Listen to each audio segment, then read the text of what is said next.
Hi, my name is Suzie. I'm an activist and a journalist from Auckland, New Zealand.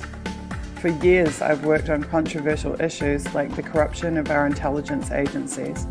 I was severely targeted as a result of my work. This led to my articles being amplified by the world's most accomplished publisher. In 2016, I made a documentary about how and why I was forced to leave my country. I have now sought refuge in Russia, and my situation has become public.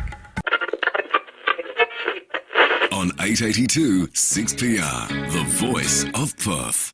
It's 12:30 right now, and Tony with you, and I'm really happy we finally got through to Moscow to my friend over there, Suzie Dawson. You're listening to a 95BFM podcast. Suzie Dawson is a Kiwi activist and journalist who worked as a member of Occupy Auckland's media team at that time. Now, 5 years later, and following involvement in GCSB and TPPA opposition, she's seeking asylum in Russia, alleging she has been spied on, harassed and threatened by the police. Welcome back to The Wire. Now, finally on the show today, last week it was announced that Suzie Dawson will be the new leader of the Internet Party. Welcome to the Jimmy Dore Show. We have a special guest with us. It's Suzie Dawson. She's an activist, journalist, former party leader, and current president of the Internet Party. Suzie Dawson, an activist and citizen journalist currently seeking asylum in Moscow. Suzie has written extensively on surveillance and the deep state and claims it's not safe for her in New Zealand. My name is Craig Tuck. I'm a lawyer from New Zealand. I act in the area of international human rights.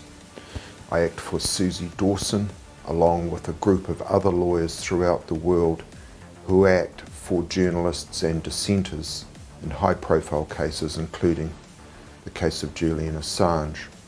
As far back as 2012, Suzie has been trying to warn New Zealanders and other citizens around the world about state targeting and surveillance of citizens and the methods being used to do it.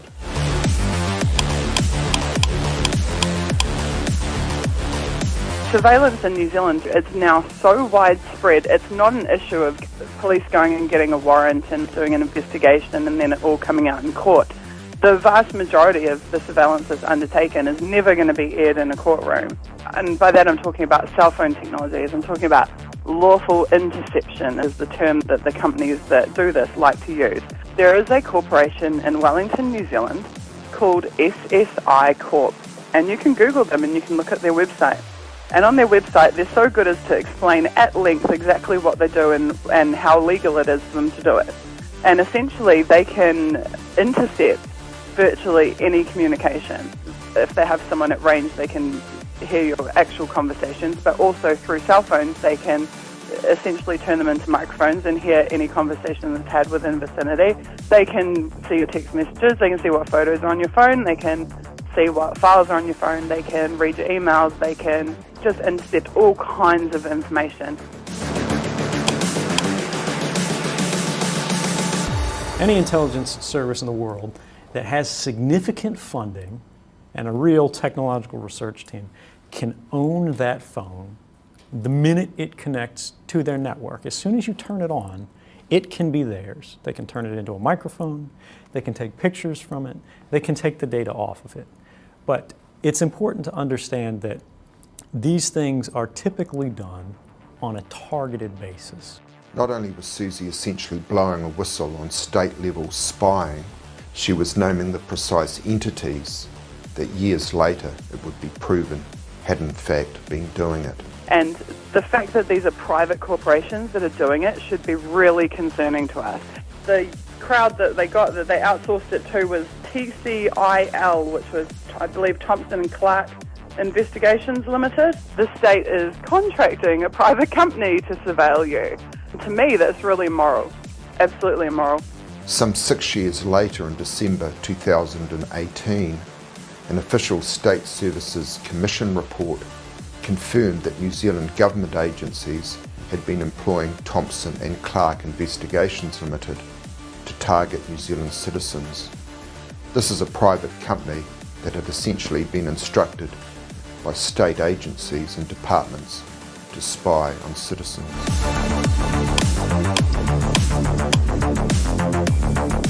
More than than a dozen police staff are under investigation for passing sensitive information to the private investigators Thompson and Clark. Thompson and Clark. Security firm Thompson and Clark. Thompson and Clark. Thompson and Clark. So Thompson and Clark, aren't some of them old police officers? Yes, they are. Okay, so does that explain the relationship and the free flow of information? Doesn't it actually seem a bit crass? Well, at the end of the day, I guess what I trust is people's intent. The report identifies perhaps inappropriately close relationships, morning teas paid for by Thompson and Clark, invitations to go out for drinks. Were there other companies identified where you inappropriately gave them information, or just Thompson and Clark? There are a myriad of security companies who inquire of police every day. For instance, insurance security. But that's not my question. People listening to this will think, hey, Thompson and Clark were getting stellar, top shelf, gold star treatment from the police. Why? Do you treat other security firms the same as you were treating this one? Yeah. How do you seriously think it looks to members of the public listening to this? Thompson and Clark hasn't just been paid by the government to spy on Greenpeace and earthquake claimants in Christchurch. Tonight, Checkpoint can reveal the controversial security firm has been also monitoring the activities of another 3 activist groups in Northland, Coromandel and Wellington, and the activities of at least 1 further claimant. Suzie has been involved at the very highest levels, with people facing charges from prosecutions coming out of the Eastern District Court of Virginia in the United States. There are more prosecutions to follow of currently unnamed persons. Importantly, information will be coming out in the months to come that will provide transparency and clarity and lead to accountability. Suppression and prosecution of dissenters can't be allowed in New Zealand or elsewhere. That's why Suzie's team is launching the hashtag 1versus5i campaign, and with your help can achieve some important victories for democracy and for each and every one of us.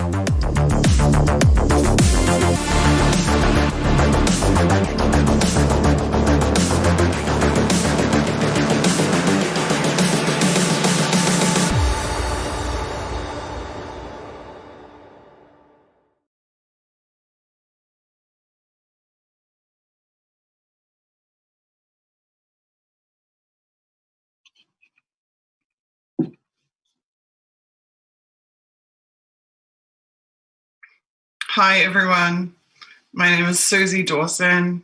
I'm an activist, a journalist, and the current president of the Internet Party of New Zealand. Welcome to my channel and also to Graham Elwood's channel, who is generously broadcasting or simulcasting this on YouTube.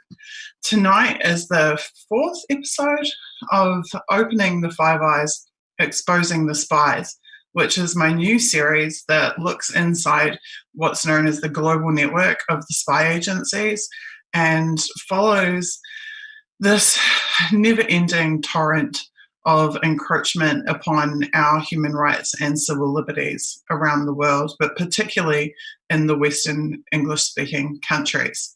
So tonight I had intended to do a surveillance teach-in, and I was going to go through a matrix that I created of all the different ways and methods by which we are spied on in this modern age. However, yesterday I took some time to read through a bill that has been tabled in the New Zealand Parliament this week.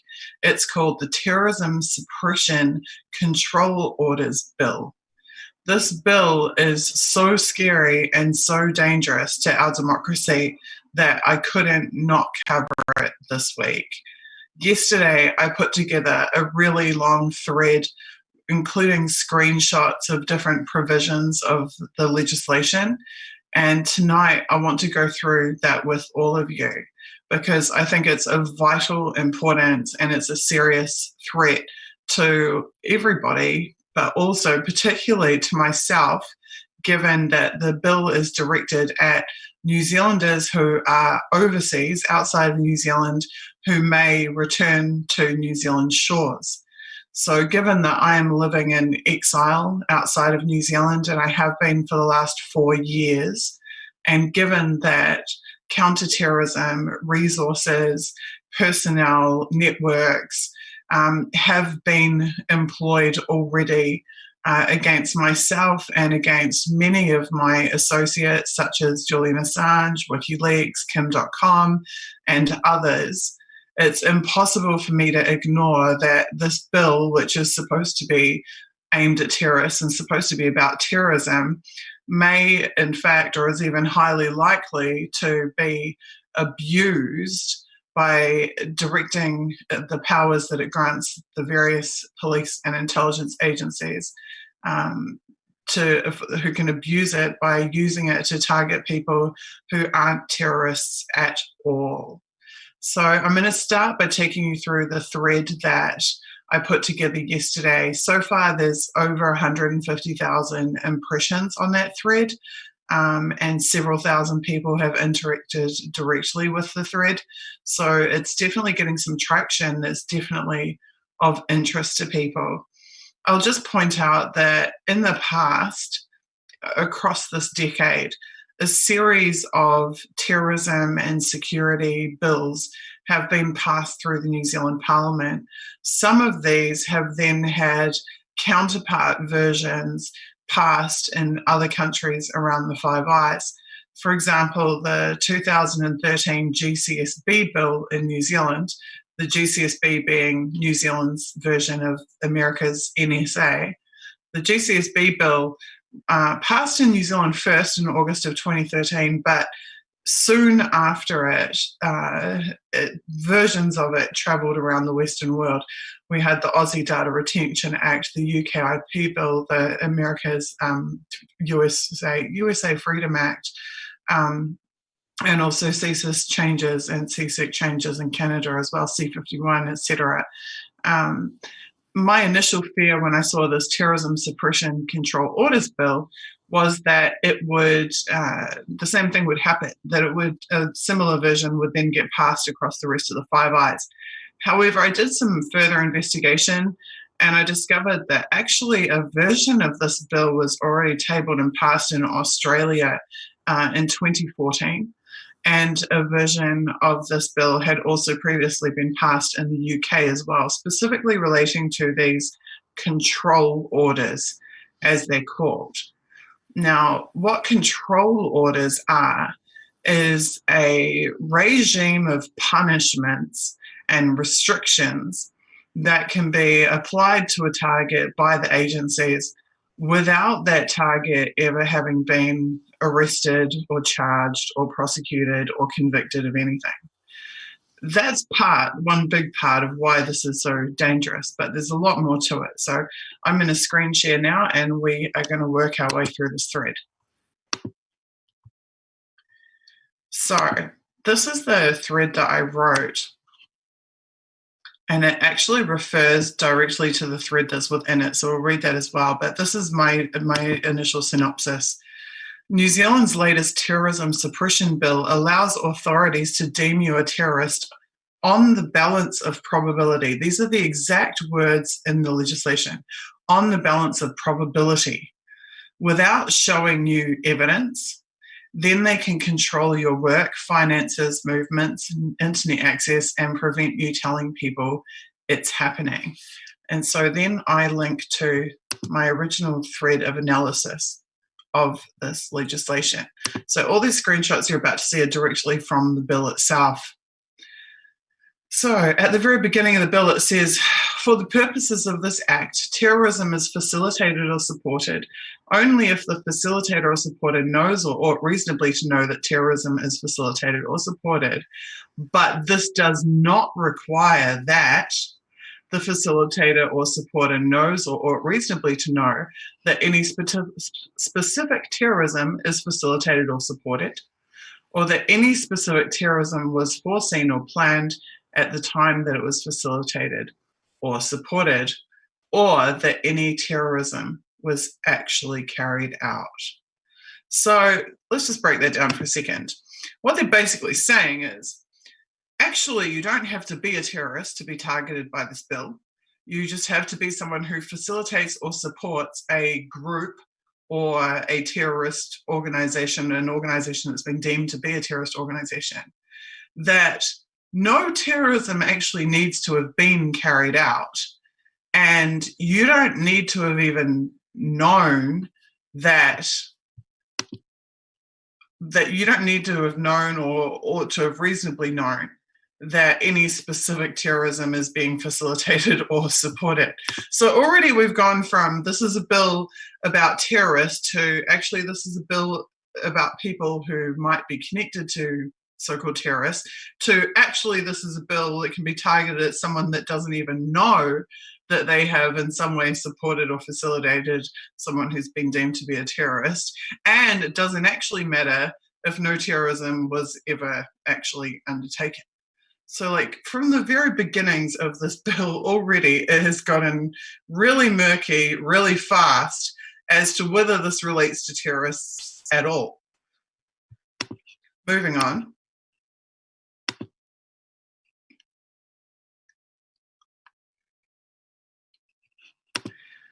This bill is the continuation of the principle of prosecution-only type hearings, where the defendant is not even notified of the action being taken against them, as with other recent security bills in New Zealand, which have allowed secret revocations of New Zealand passports of persons who are allegedly or purported threats to NATSEC.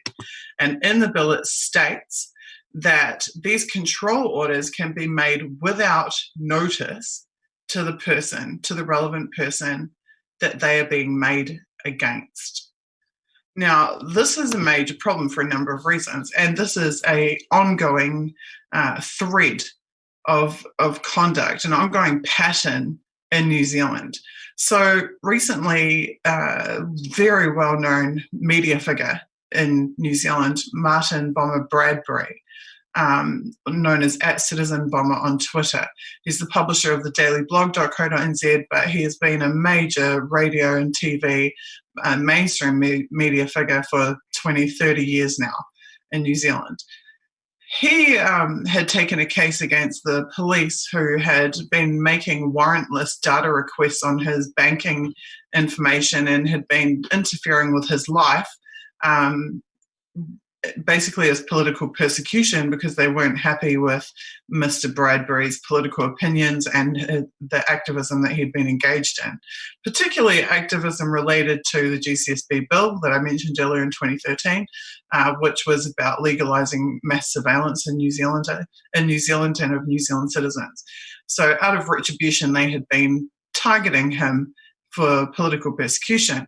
Now, in his case against them, they demanded to make it a secret hearing, a secret trial, and to be able to introduce secret evidence that only the judge could see, that Bradbury couldn't access or see at all. So how are you supposed to fight a case? How are you supposed to defend yourself if you aren't made aware of the so-called evidence that is being used against you? And in the case of these control orders, how are you supposed to defend against a control order being applied against you, calling you a terrorist or a terrorist supporter, if you don't even know that that order has been made?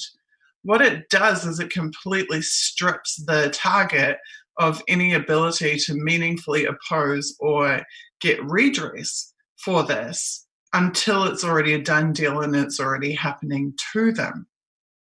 And even that becomes difficult, as you'll see in a second.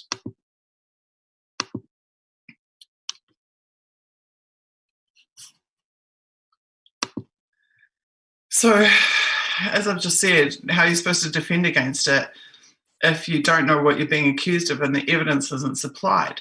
And this is all to be done at the discretion of the police minister. So it says in the legislation, the application for the interim control order must be made without notice to the relevant person if it is made before they arrive in New Zealand, and may be made without notice to the relevant person if it's after they arrive in New Zealand, so before or after, and if the Commissioner believes on reasonable grounds that it is necessary and appropriate to make the application without notice in order to manage the risks posed by the relevant person.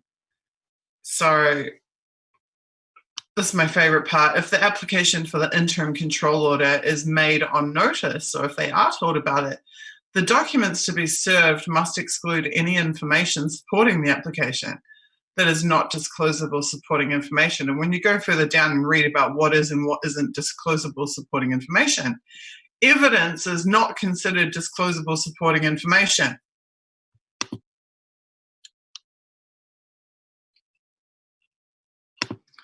Best of all, if you are subject to a control order of this nature, they have the ability to prevent you from ever leaving New Zealand for the term of the control order, or from possessing passports or other international travel documents of any kind issued by any country.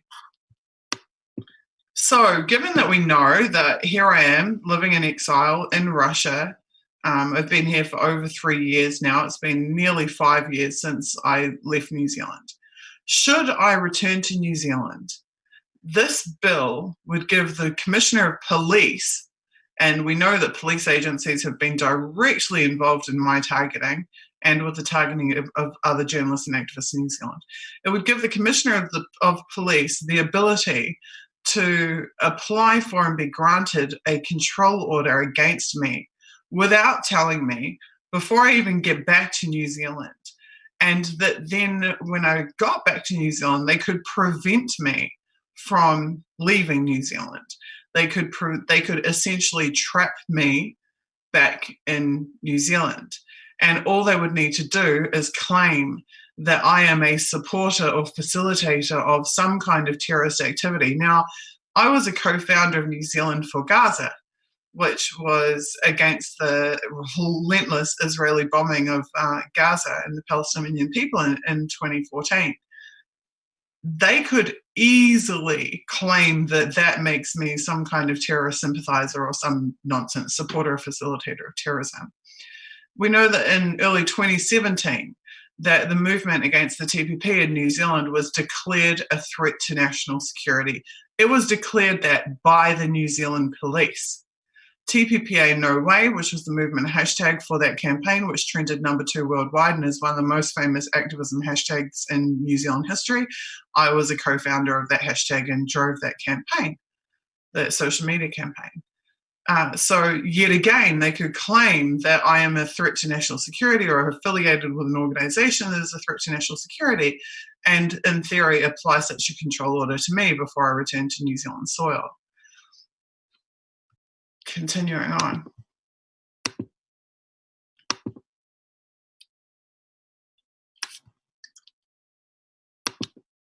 So the provisions of the actual control order itself, there's a long, long list of things that they can do to you. One of them, though, that really stuck out for me is this.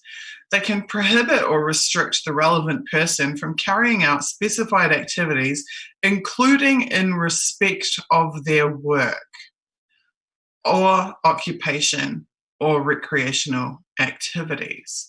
They can also prohibit or restrict the relevant person from holding bank accounts, from possessing certain financial instruments or using specified financial services. So what does that mean if the person that they target is a journalist or a writer or a publisher? What does that mean? Does that mean they could prevent me from doing my journalism? They could prevent me from being an investigative reporter. They could prevent me from reporting on WikiLeaks and Julian Assange. They could prevent me from reporting on Gaza and Palestine or any of the other key areas and issues that I've been working on for years. That's what this reeks of to me, that it can be used as a basis to prevent you from undertaking entirely legal and protected, democratically protected activities or protected democratic activities, which is obviously immoral, but certainly not beyond the realm of belief as to what the New Zealand police would do if given half the chance.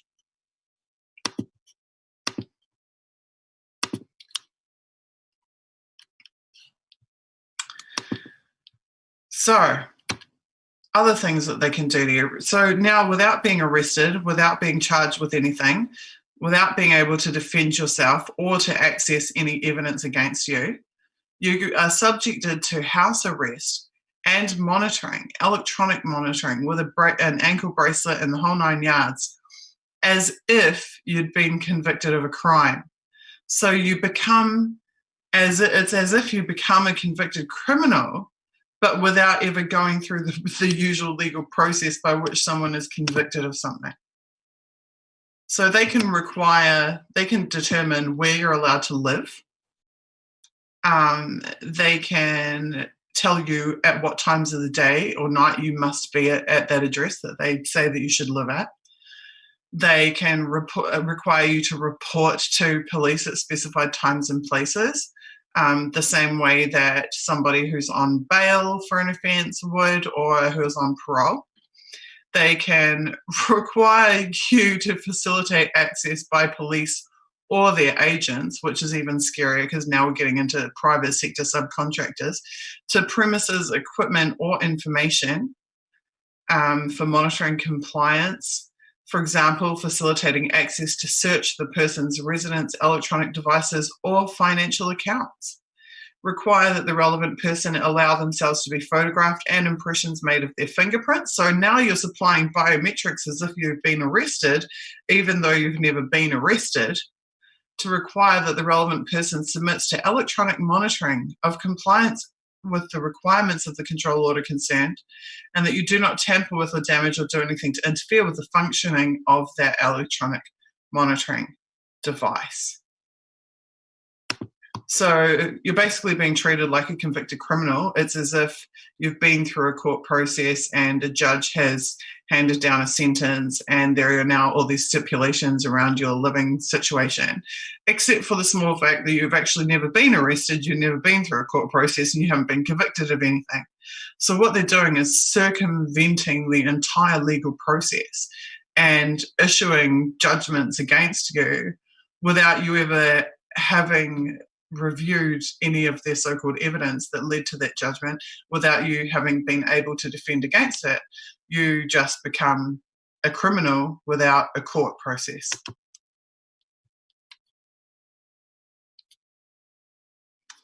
So in terms of the pushback against this bill in New Zealand, what we've been hearing is from people like Gores Garaman from the New Zealand Green Party saying, oh, well, what about what Iran thinks is a terrorist, or what about what China thinks is a terrorist, and maybe people will be discriminated against on those grounds.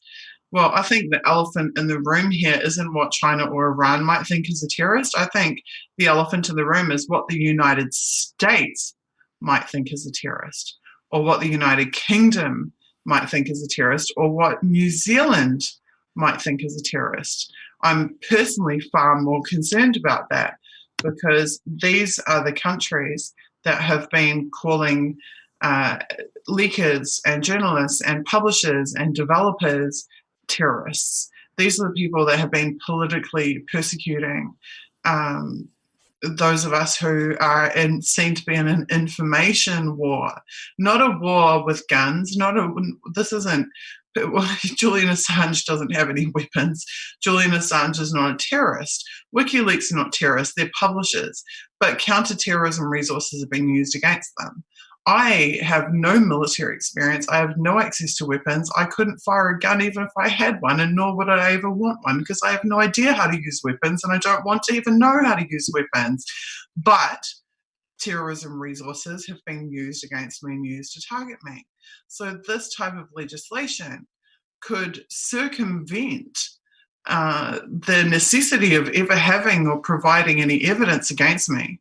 They would be able to just deem me to be a supporter or facilitator of terrorism without any basis for it. I mean, what scares me the most about this is that this is a way for them to punish and, in their words, control. That's why they're called control orders. This is a way for them to control people who they know that they couldn't successfully prosecute in a court of law, who they know that they have no basis to arrest, and that they would never make it through a trial process against. So they've decided that they'll just skip that entire legal process. and be able to control that person, even though there's no prior legal grounds, standing, or basis for it.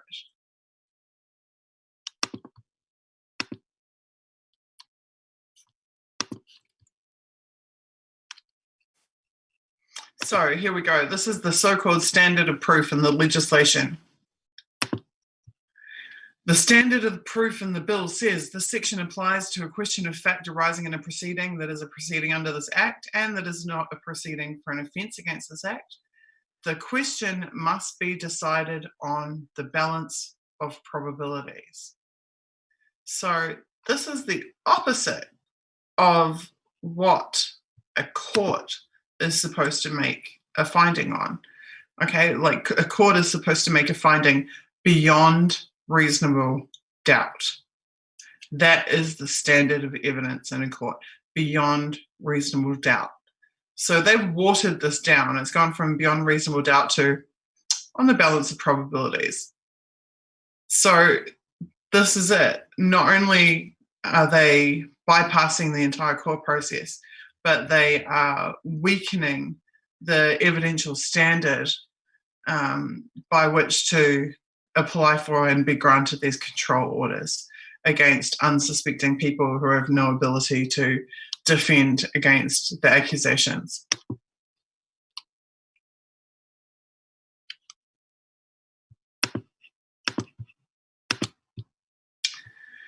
And it gets better. The icing on the cake, people who are targeted with this aren't even allowed to tell people that they are being targeted with this without getting a court's permission to admit that they have been targeted by it. And journalists are gagged under threat of prosecution if they report on it. So the bill states that there is an automatic suppression of identity of whoever is being targeted by these control orders. So your identity is suppressed whether or not you want it to be suppressed. It states, no person may publish in any report or account of the proceeding in which the court considers and determines the application, or as the case requires, makes, renews, varies, or discharges the control order, the person's name, address, or occupation, unless the court, by order, permits the publication.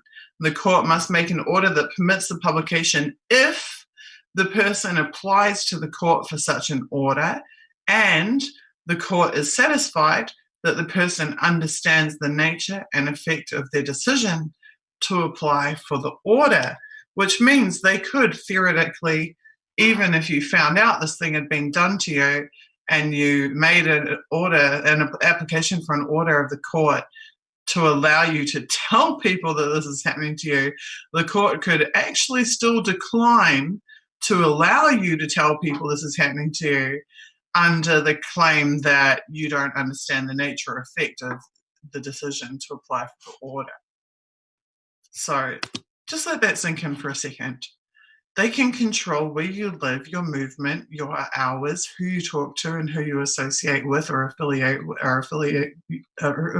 yourself with, what the nature of your work is, where you work, what type of work that you do.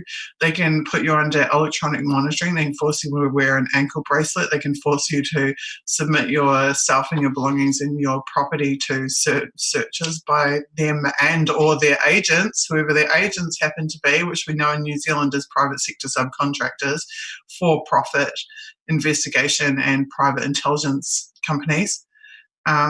They can prevent you from leaving the country and travelling. And they can do all of this without arresting you, without charging you, without convicting you, without providing you with any evidence as to the basis for these decisions that have been made. And then you don't get to tell people that this is happening to you. And any journalist who, that's the second screen there that I didn't show you. It is an offence to breach the automatic suppression of identity, and it's considered a reckless publication. Knowing a reckless publication, a person commits an offence if the person knowingly or recklessly publishes any name, address, occupation, or other information in breach of Section 32. So If a journalist says, hey, exiled journalist Suzie Dawson has come home from New Zealand and a terrorism control order has been applied to her without notifying her, and she hasn't seen any of the evidence, and now all of these restrictions are placed on her life and she can't leave the country again, that journalist can be prosecuted. That journalist can have to go to court, and I think it was, fined several, I think a year in jail and fined several $1,000s. Let's see, in the case of an individual, a fine not exceeding $25,000, they can be fined up to $25,000, or in the case of a corporation, a fine not exceeding $50,000 if they admit that this is happening to me. And the only way to get around that is if I then somehow have the resources and ability to go to a court and convince a court that I should be allowed to tell the truth about what's happening to me, and to have that court agree, and then to strike down the automatic suppression before any journalist will even be able to report on what's happening. This is nuts. This is crazy, insane, anti-democratic, tyrannical, fascist nuts. And I just, I want to say I can't believe my country's doing this, but to be honest with you, I can believe they're doing it because of everything else they're already doing. So part of their whole secret court thing that's been going on is in 2017, they decided they wanted to be able to revoke the passports of New Zealand citizens without telling the New Zealand citizen that they were revoking it. And in doing so, they have these secret court hearings. There's no defense present. It's a prosecution-only trial. Secret evidence is submitted in the secret court against a defendant that doesn't know they're a defendant, so is never notified about it. And then there's a secret ruling, and then a secret revocation of the person's passport. So this is just a continuation of this whole insane subversion of the judicial system. There's, in my opinion, no excuse for it whatsoever. It's a total abuse of the judiciary and the rule of law. And it's a complete and utter violation of not just the Bill of Rights Act in New Zealand, but also Universal Declaration of Human Rights. It completely undermines the fundamental roles of government and of police agencies and of the courts and the judiciary. You're supposed to know what you're accused of. You're supposed to be able to see the evidence. You're supposed to be able to argue against it. You're supposed to be present for the hearing to have the ability to do that.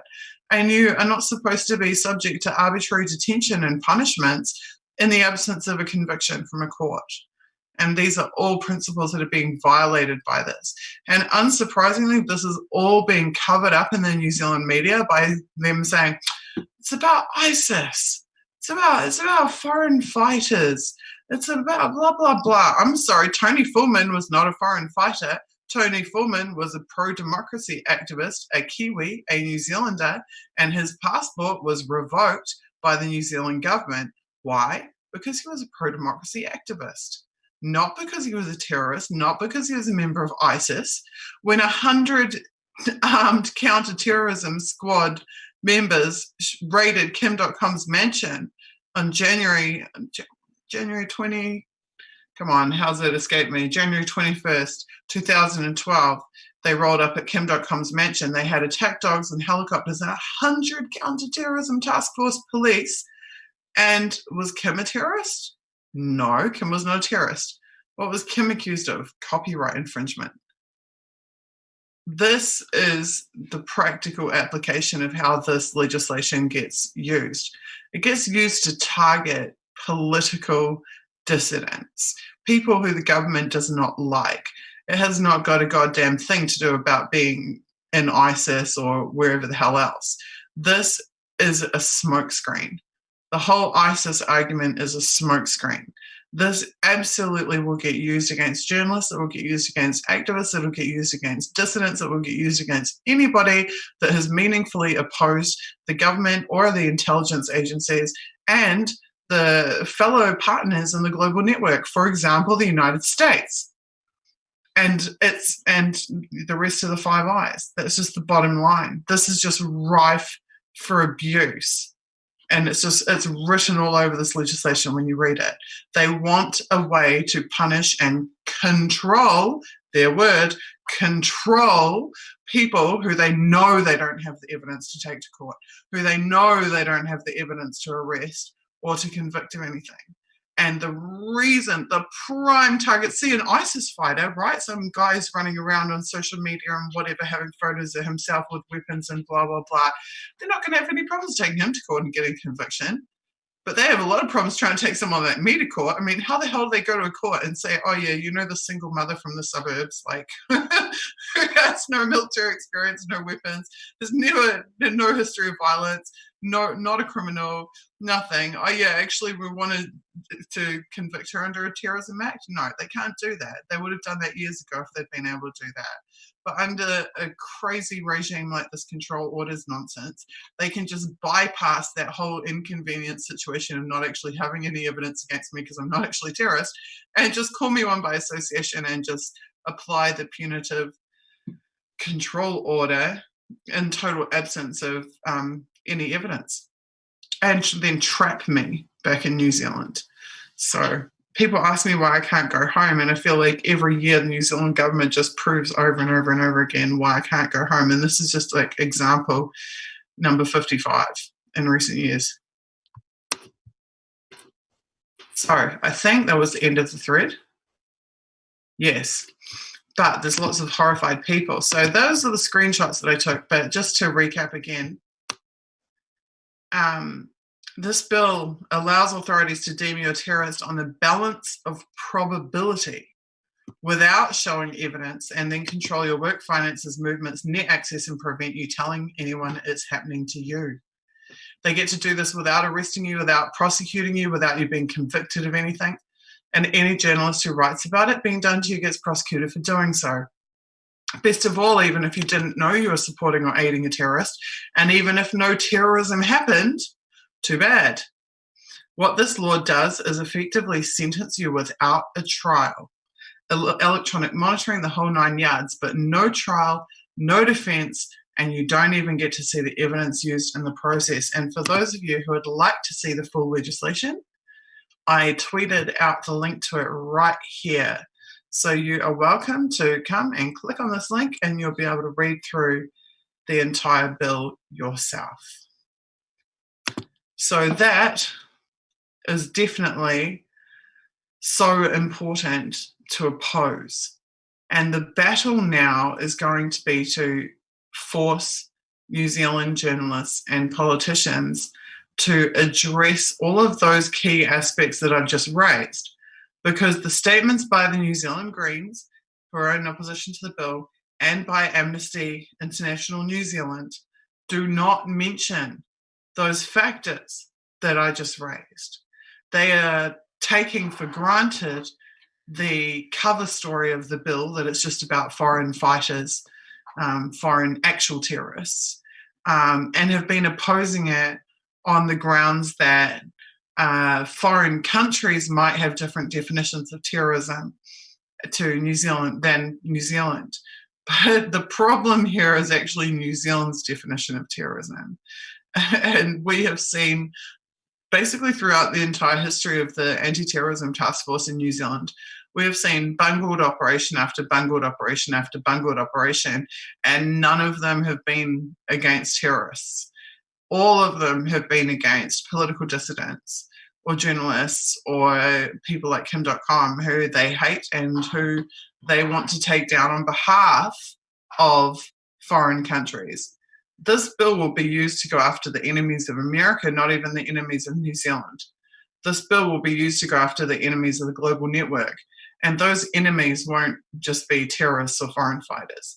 They'll be anybody who's ideologically opposed to the activities and existence of the global network. And that absolutely encompasses people like Julian Assange, like myself, or anybody who's connected to any of those truth and justice-seeking organizations, that those few of us that remain in the public information sphere. So I'm just going to have a quick look at your comments and see what you guys think about that. And then I'll let you know a bit about what else has been going on this week. So just to let you know, this is going to be a really short stream tonight. because I'm actually not well. I don't know if you can tell. But I need to rest tonight, so I'm going to keep this super short. Now, I want to acknowledge the work of Koperenio, who's one of our volunteers on the Discord server. On our Discord server, we have an amazing group of people who have come together to donate their time and services and effort and care and love and attention to this 1 versus 5i campaign. By now, I assume that most of you will know that the 1 versus 5i campaign, which you can find at 1vs5i.com, is a campaign to support my legal actions against the New Zealand government and intelligence agencies who persecuted me for my activism and journalism and led me to have to live in exile with my family. And that campaign requires a lot of awareness raising and working to gain public support and outreach, and also lots of generating content like graphics and videos and web design and all kinds of things, social media support, and also raising donations so that we can keep me and my family in one piece through this time, and also to pay for the legal expenses for the campaign so that I can finally, hopefully, get some redress against the people, the agencies who've been persecuting me. And this campaign has been made possible by people who have volunteered to be a part of it. So the 2 major ways that you can help to make this campaign a success is by donating to contributing to the war chest. I think we've already raised about 25% of what we need for the first phase of the lawsuits, which is a really great start, but we need to get it the rest of the way. And you can donate at 1vs5i.com/donate. And if you can't donate, which I totally understand, then advocating for other people to donate is as good as the donation. I deeply appreciate those of you who do proactively and on your own initiative get out there and spread that donation link around so that we can actually meet the targets and take action. The second way is to join our team of volunteers, and you can do that at 1vs5i.com/Discord.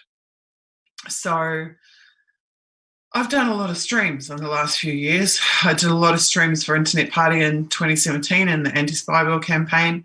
I did a lot of streaming for Uni4J last year in 2018.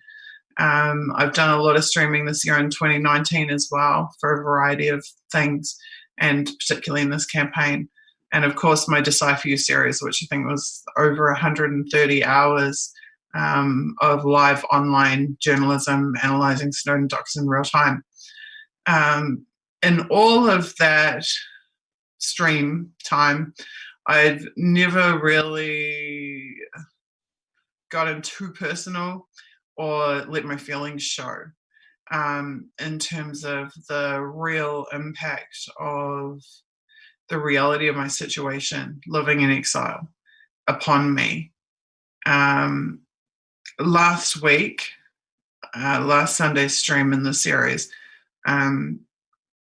I broke that mold and I sucked it up, and I really let you guys get a bit of a window into some of the emotional impact and psychological impact on myself and my family of the situation that was inflicted upon us.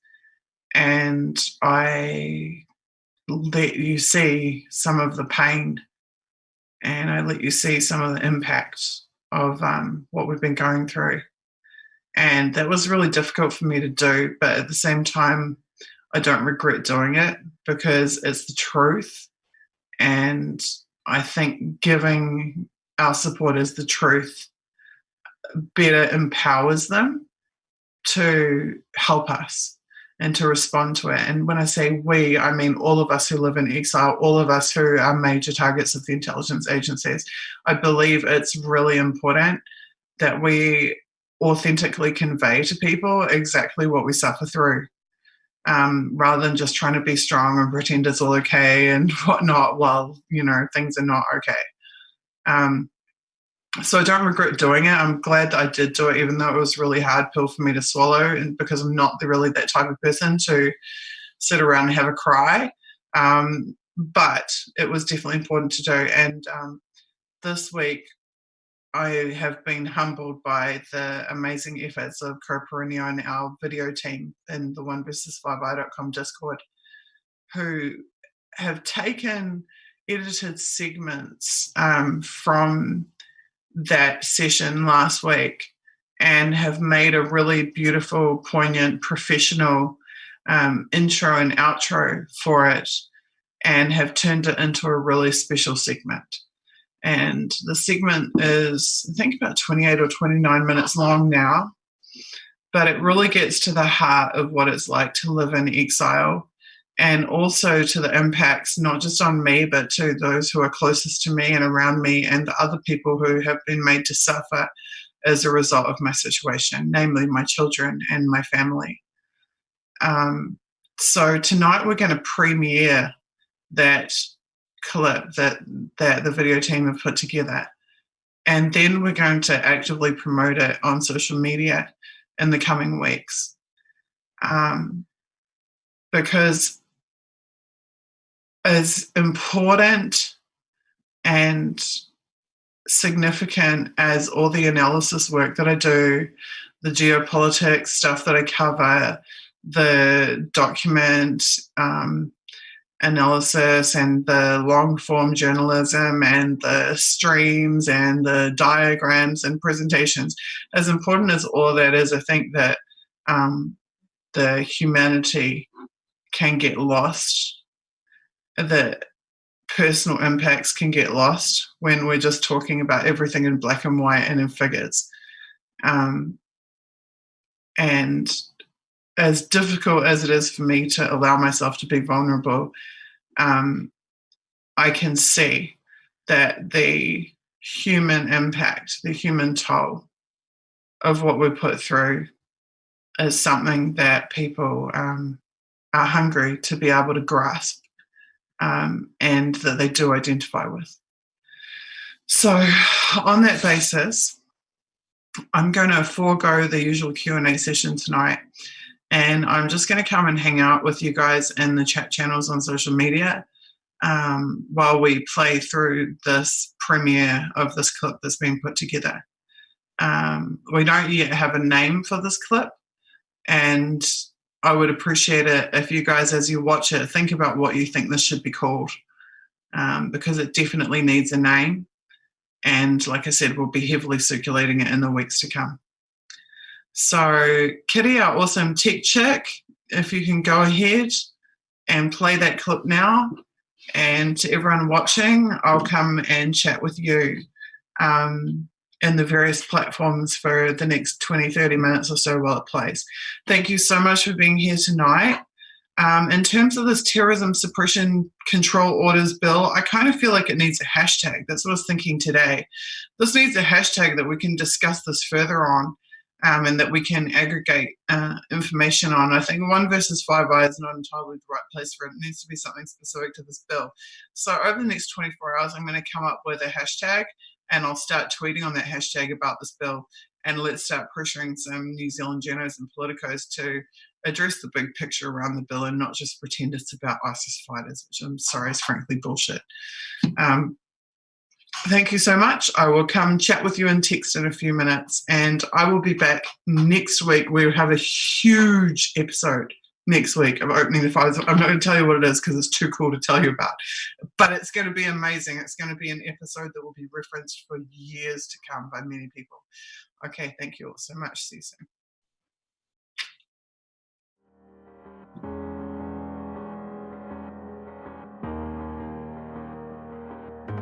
Activists all over the world are being targeted by the intelligence services for their activities.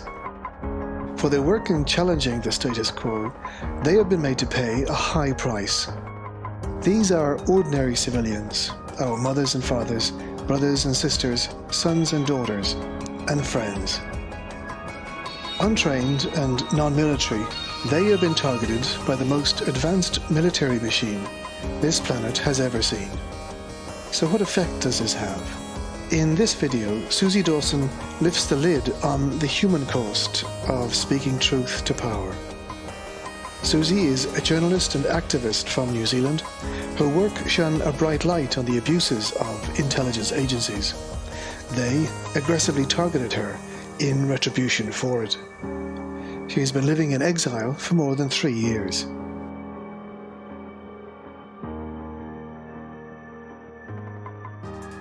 I just want to have a little chat with you guys about what has been going on with me. If you saw my Twitter timeline tonight, you would have seen that I nearly didn't do this stream tonight. In fact, for most of today, I was thinking to myself, I can't stream tonight. I can't stand the idea of being on camera and doing this. It wasn't because I was worried about the content or the campaign. I am really blessed and grateful that I even have the opportunity to run this campaign and to have a chance at obtaining some kind of justice. But I was overwhelmed for a lot of personal reasons, some of which I've decided that I'm going to share with you tonight. So there's been a lot going on for me. So this week, Nikki Hager, who is a very famous New Zealand investigative journalist who has written some seminal books about the intelligence agencies and who has himself been targeted by the same intelligence agencies who have targeted me, managed to get into the media this week official findings that the New Zealand spy agencies had spied on him. Every time there is a major development in my home country that relates to this type of targeting against people, for reasons that I don't understand entirely, I don't actually feel triumphant about it. I feel really upset about it for several reasons.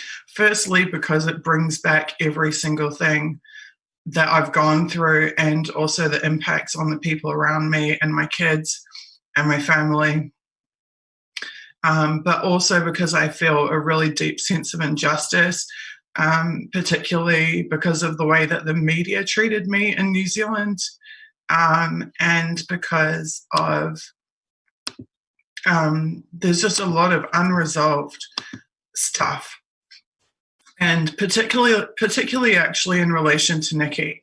I have no ill feeling for Nikki. To the contrary, I feel great admiration for him. And I'm very happy that he's able to achieve redress and he's able to get really high-level support and that people understand the dangers that he faces and the things that he goes through. But one of the big criticisms of me that I've had, particularly from media, about my situation in my case is they compare me to Nikki.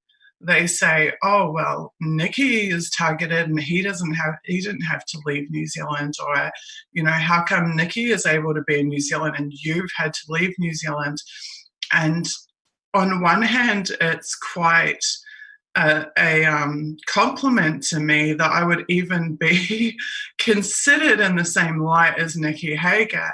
But on the other hand, our situations are completely fundamentally different. And this is something that people who judge my decision to leave New Zealand seem to fail completely to understand.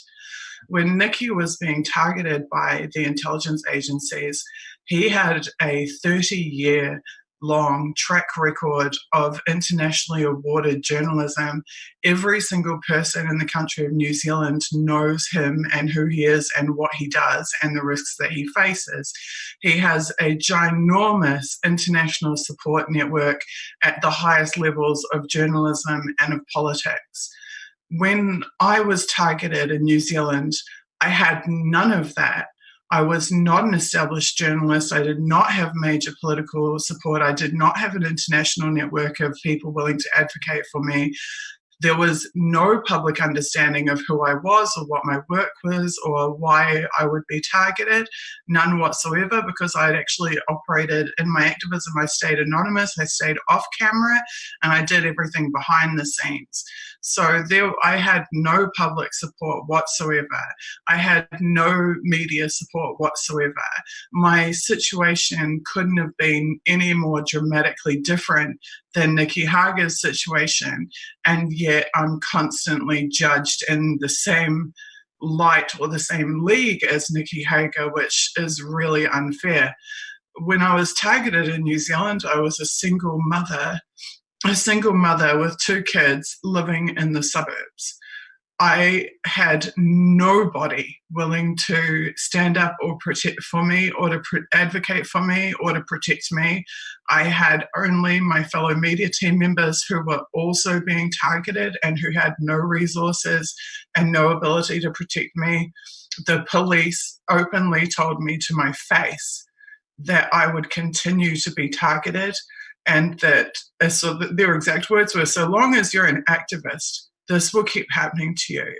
So I couldn't do anything about it whatsoever. I was like a sitting duck, and nobody would protect me. Not politicians, not media, not the police, no state agencies. I had no ability to maintain safety for myself or for my children. So every time that another big revelation comes out in New Zealand that does vindicate me, such as the State Services Commission report that came out in 2018, and it confirmed that the exact same companies which I had been saying were doing this since 2012, 6 years before it was confirmed, I'd been saying exactly who's doing it, what they're doing, who they're doing it to. When that report came out, I should have been happy. I should have been like, thank God, now everybody knows that what I was saying was true. I wasn't some crazy crackpot making this shit up. I was telling the truth all along. But to be honest, I didn't really feel vindicated. I felt miserable. I felt upset and miserable. And I put a public statement out actually on that day that the report was released. And you can tell how angry I am when you read that statement. I was just so angry at what I perceived was the total abandonment of me by anybody who could have actually helped me when I was in New Zealand. So leaving New Zealand for me was like stay and die quietly, or leave and have a chance at continuing my work and telling people what was going on. And so that's the option I chose. So it hurts, quite frankly. It hurts to be judged against people who have completely different situations and scenarios to me. And to have my decisions, which I felt like I had no other decision I possibly could make at the time, to have those decisions judged against the actions of people who have the types of visibility and protection and resources and support that I never, ever, ever had when I was in New Zealand. So that's the first thing that's bugging me. But then the second thing that's really hurting me too is every single day that I'm in exile, I see firsthand the impacts of that exile upon my kids and my family, but primarily my kids.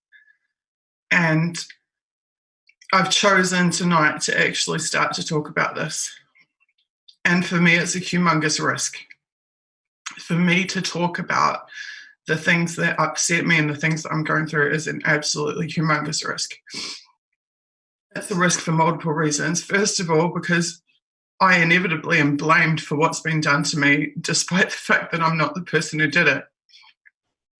And it's a risk because the people who continue to persecute me use anything that I say or anything that I disclose to continue to persecute me and continue to hurt me.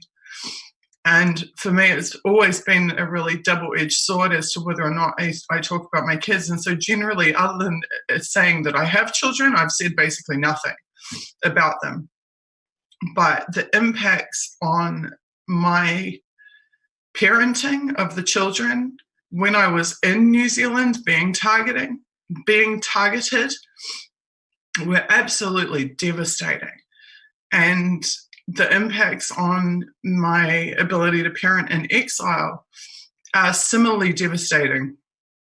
The invasion of privacy is next level. I remember in New Zealand knowing that every word I said in my home was being recorded, and my daughter asking me to tell her about the birds and the bees, and me having to sit there and try and explain to my child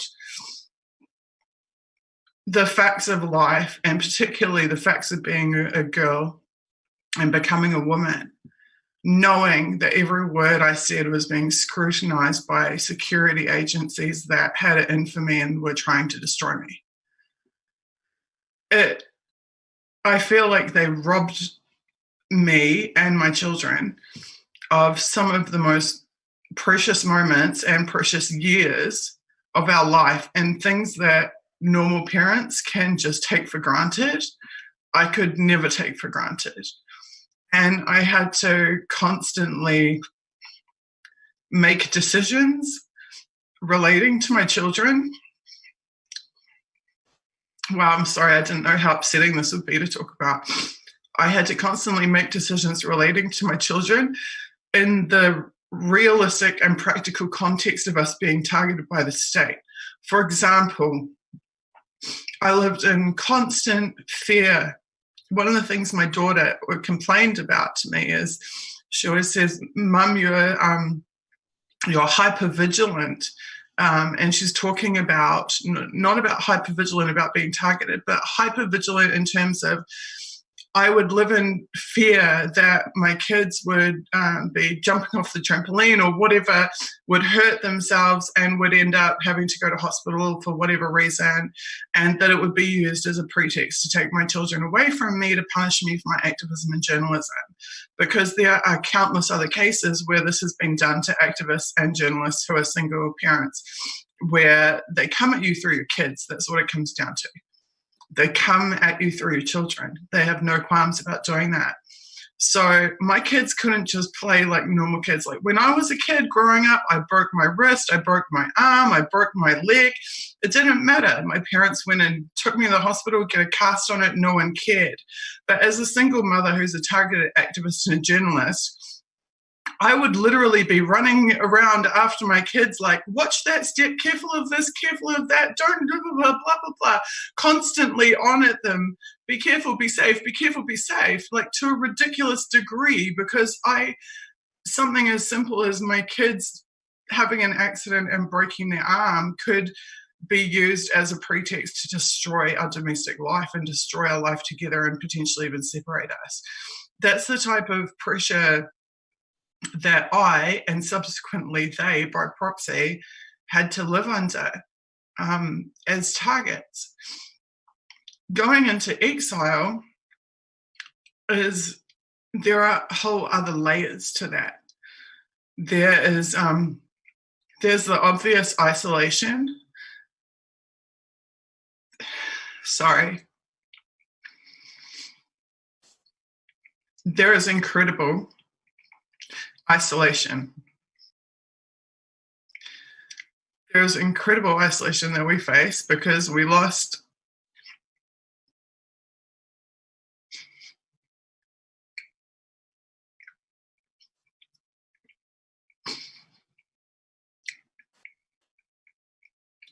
our family, access to our family. We lost all of our friends. We lost our entire support network in terms of social support network and our personal community. My kids lost their friends, their belongings, which are still to this day sit in storage in New Zealand because I don't know even whether I'll gain temporary residency here and be able to move their stuff to them. They lost their home that they grew up in. They lost the ability to learn and to speak their native language like every other child in New Zealand does.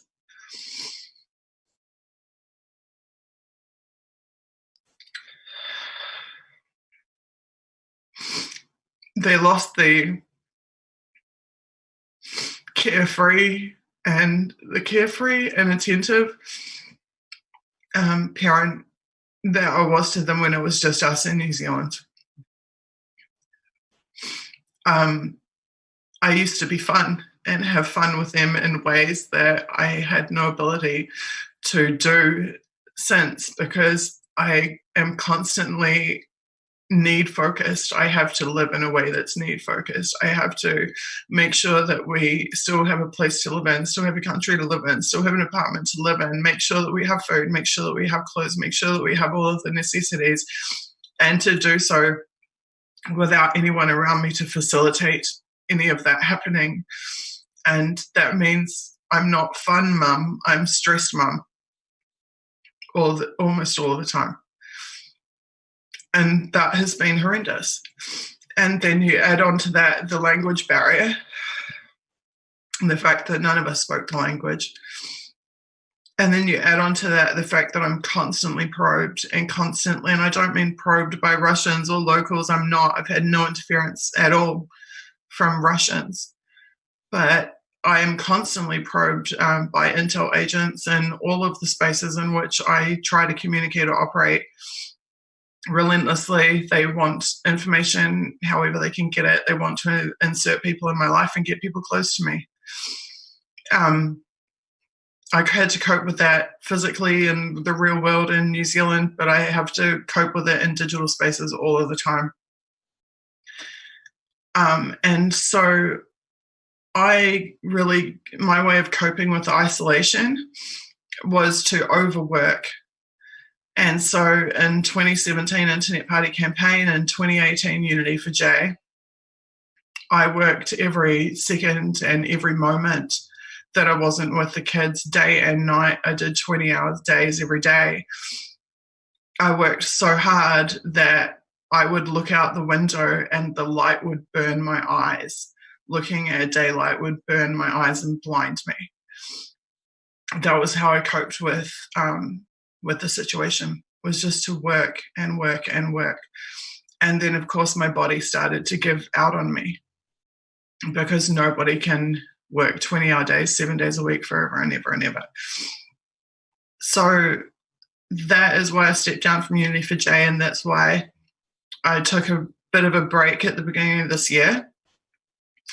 And my one accomplishment in recent times is that I have actually hauled my ass back to the gym and started getting in physical shape again and started trying to improve my health by necessity, because I can't help anyone, let alone my kids, if I don't do that, if I don't make that effort and do that.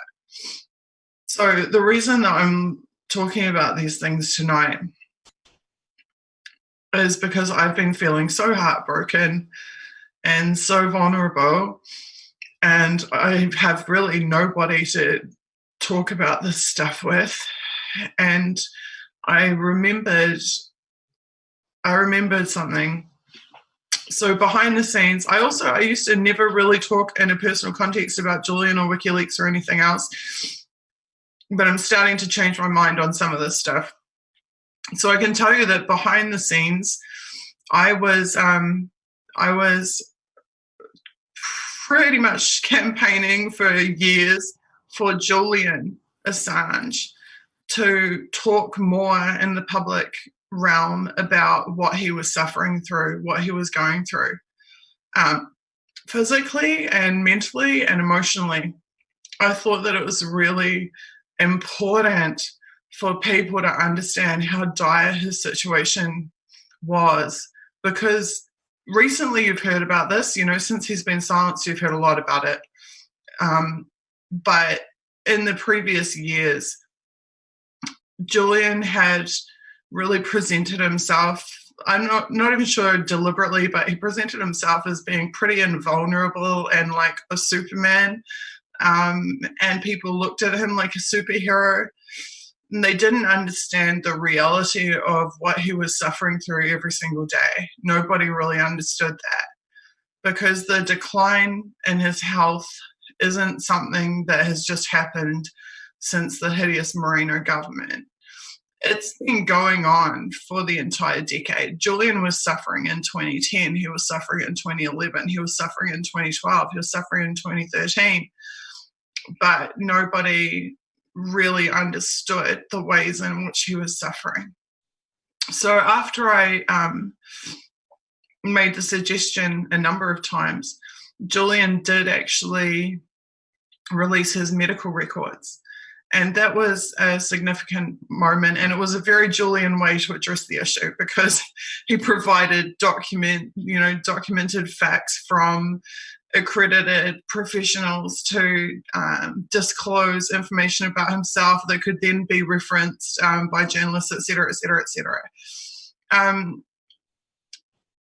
It was definitely a Julian way to handle it, and it was a good way to handle it. But Julian, like many of our men, and I would say Ed also, yeah, you're one of the people who is also guilty of this.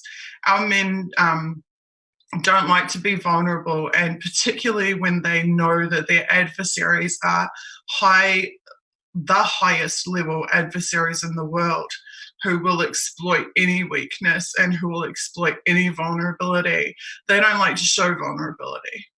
Our men don't like to show vulnerability. And they like to project strength, and they like to attract people to themselves through invulnerability and strength and being powerful. A lot of people tell me all the time that I'm really strong, and it puzzles me because I don't feel strong. I haven't really felt strong through any of this. I've kind of just been in a constant state of having to attempt to deal with what's happening to me in real time as it's happening. I've never felt particularly strong, but people constantly tell me I am strong, and I think it's because they confuse the strength of my convictions with some type of personal invulnerability or superpower. And I'm telling you, I'm definitely not invulnerable, and I definitely don't have some superpower. And I'm also hyper aware that those who target us know full well how miserable we are sometimes, how much stress we're going through, how hideous what we're going through is. They know that because they spy on us. They were, as we now know, they were spying on Julian every second of every day in every room, including the bathroom, and broadcasting it live to Langley, Virginia, to CIA headquarters. So they knew how Julian was suffering. They watch and study the effects on us targets of what they do to us. We are like lab rats to them. They will tailor their targeting of other people based on the impacts that they gauge from monitoring the effects of what they've done to us. So what use is it for us to hide from the people who do love us and do support us and do care about us? What use is it to hide our suffering and what we're going through? I think it's not very much use at all. And so that's why that's what brought me to the decision to try and tell you a little bit. I mean, that's just a tiny window that I gave you tonight. A little bit of what we go through. If you've ever had someone really highly manipulative in your life who lies to you for an extended period of time and lies to you about fundamental things which relate to why you even chose to engage in any type of relationship with them in the first place, you'll understand that when you inevitably find out the truth, which you always do, that you feel like they stole a piece of your life from you. Because if they had told you the truth up front, you would have made different decisions. That's how I feel about this entire process of being targeted, and it's how I feel about my children and my family as well. I feel like years of our lives were stolen, have been stolen, and arguably still are being stolen. had they not done to us what they did, I would never even become an investigative journalist. I would never have become any type of expert in the insane and disgusting things that they do to us every day. They created me in that sense. They created my investigative journalism. They created my activism by waking me up to the evils that they do. That was Suzie Dawson speaking recently at a live event for the One vs. 5i campaign. In August 2019, Suzie reapplied for temporary asylum in Russia and is currently waiting to find out if she and her family will finally have a safe and secure place to reside. Suzie launched the One vs. 5i movement in an effort to hold intelligence agencies to account for their widespread illicit activities. She hopes that by highlighting these activities, the agencies will rediscover the true reason they were created: to serve the public and not to tyrannize it. International human rights lawyers are now building a case to help Suzie pursue justice against her persecutors in the courts. To achieve redress and to support her young family, Suzie is in urgent need of donations. Find out how you can support the movement by going to the oneversus5i.com website for more details. The cost of waiting is too high. Please join us at oneversus5i.com and give generously.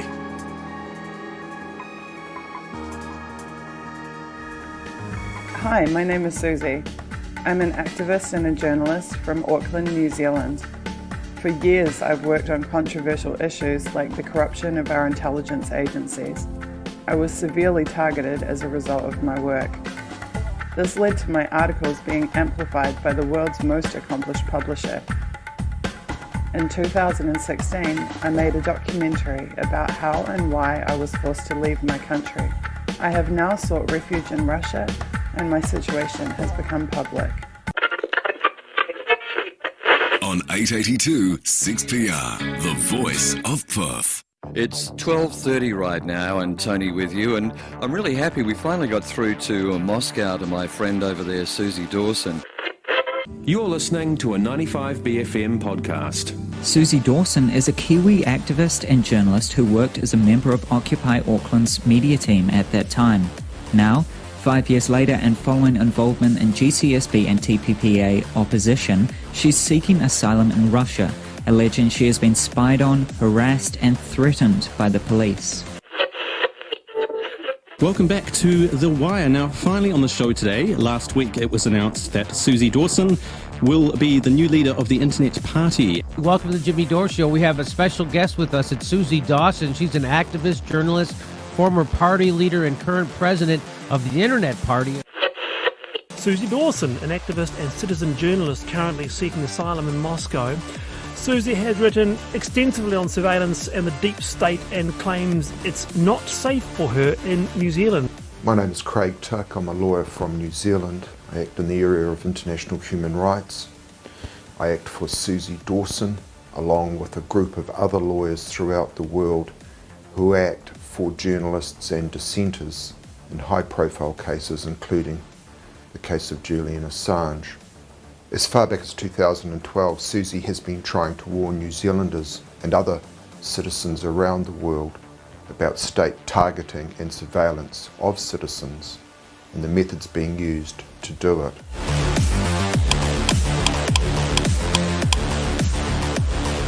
Surveillance in New Zealand, it's now so widespread, it's not an issue of police going and getting a warrant and doing an investigation and then it all coming out in court.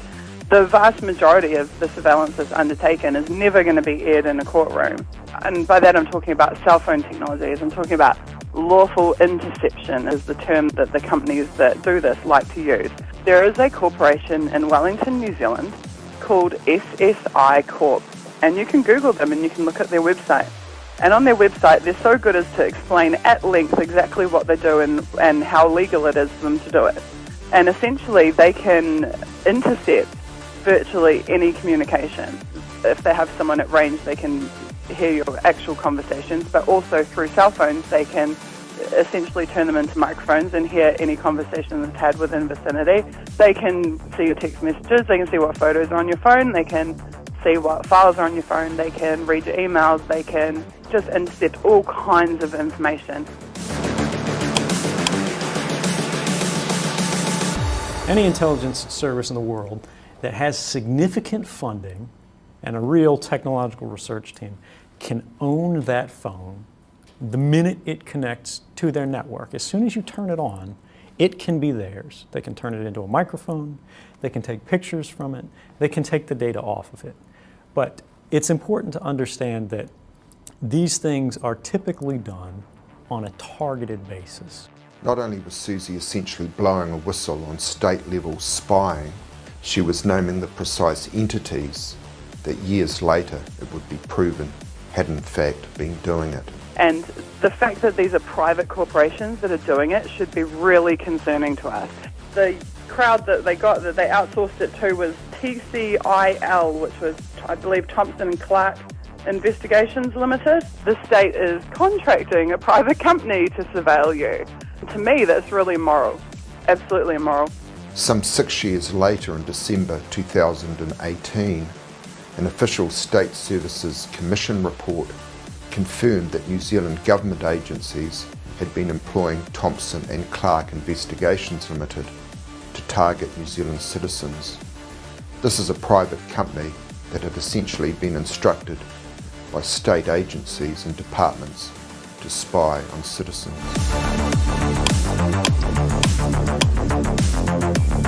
More than a dozen police staff are under investigation for passing sensitive information to the private investigators Thompson & Clark. Thompson & Clark. Security firm Thompson & Clark. Thompson & Clark. Thompson & Clark. So Thompson & Clark, aren't some of them old police officers?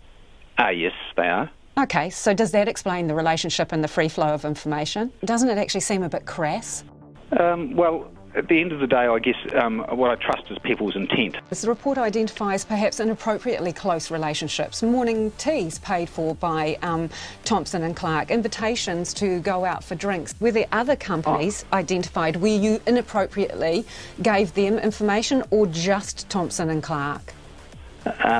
There are a myriad of security companies who inquire of police every day. For instance, insurance security. But that's not my question. People listening to this will think, hey, Thompson & Clark were getting stellar, top shelf, gold star treatment from the police. Why? Do you treat other security firms the same as you were treating this one? How do you seriously think it looks to members of the public listening to this?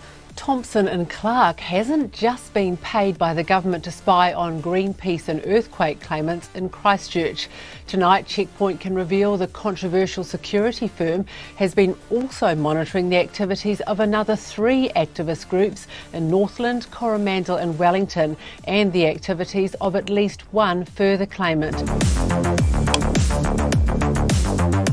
Suzie has been involved at the very highest levels, with people facing charges from prosecutions coming out of the Eastern District Court of Virginia in the United States. There are more prosecutions to follow of currently unnamed persons. Importantly, information will be coming out in the months to come that will provide transparency and clarity and lead to accountability. Suppression and prosecution of dissenters can't be allowed in New Zealand or elsewhere. That's why Suzie's team is launching the hashtag 1versus5i campaign, and with your help can achieve some important victories for democracy and for each and every one of us.